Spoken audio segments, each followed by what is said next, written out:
Hello दोस्तों, हम आ चुके हैं हुसैन भाई के सेटअप पे। आप देख सकते हो कि हुसैन भाई बैठे उधर। कितने कबूतर उड़ रहे हुसैन भाई तुम्हारे? हमारे उड़ रहे तीन। तीन। अरे हुसैन भाई के कबूतर है, ये उसका सेटअप है, आप देख सकते हो। ये सारा उसका सेटअप है, ये सारे कल दुम्बे। कौन सी नस्ल रखते हो आप? ये बबरा किसका है? हमारा है, चंगा है। तुमने सेटअप बहुत अच्छा बनाया है, तुम्हारी कलाकारी देखनी पड़ेगी।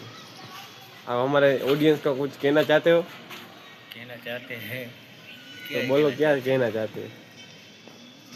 अभी हम उड़ाएंगे। इधर तुम्हारे सीजन मोरबी में में टूर्नामेंट होती है? बहुत बहुत होती है, क्योंकि कुछ लोग ज़्यादा पकते होते हैं। तुम्हारे कौन सा कबूतर इसमें टूर्नामेंट में उड़े हुए हैं? उड़े हुए रहे, सब उड़े हुए। ओ, हमको पता है तुम्हारे घर वो काला रामपुरी की जोड़ी किधर है, वो दिख नहीं रही। मेरे कारालाम